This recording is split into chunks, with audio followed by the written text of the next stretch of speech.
नमस्कार. विचार विश्व भाग 47 अर्ध्या हळकुंडानं पिवळं होणं. मित्रांनो, परवाच कौन बनेगा करोडपतीचा भाग पाहत असताना 10 ते 12 वर्षाचा मुलगा अमिताभ बच्चन यांनी विचारलेल्या प्रश्नाची उत्तरे अगदी फटाफट आणि क्षणात देत होता. मी देखील भाग पाहत असताना मित्रांनो आश्चर्यचकित झालो. उत्तर देत असताना त्याच्या चेहऱ्यावर इतका गर्व आणि अभिमान वाटत होता की या जगातील सर्व प्रश्नाची उत्तरे फक्त मलाच माहीत आहेत आणि मी ती देऊ शकतो, यासाठी त्याला पर्यायी उत्तरे जाणून घेण्याची देखील आवश्यकता वाटत नव्हती.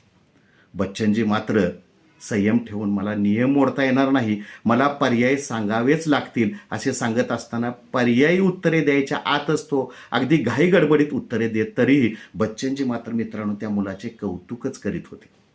पहिल्या प्रश्नाचे उत्तर देऊन झाल्यावर दुसरा प्रश्न होता, बुद्धिबळामध्ये राजे किती.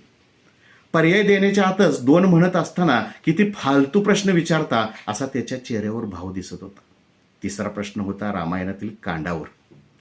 प्रश्नाचे उत्तर चुकीचे देऊन देखील अगदी खात्रीने अभिमानाने 1 नाही 4 वेळा लॉक करा असे म्हणतच मित्रांनो त्याला पहिल्या 3 प्रश्नातच भाग सोडून जावे लागले. तर मित्रांनो, एक जुनी म्हण आहे, अर्ध्या हळकुंडानं पिवळं होणं. पहिल्यांदा आपण अर्ध्या हळकुंडाने पिवळं झालेलो आहे का याचं आत्मपरीक्षण करणं गरजेचं आहे. आणि आपल्याकडे ज्ञान किती आहे यापेक्षा ते ज्ञान किती निगर्वी, नम्रपणे आणि किती संयम ठेवून व्यवस्थितपणे मांडतो याला देखील मित्रांनो महत्त्व आहे. धन्यवाद. प्रभाकर जंगम.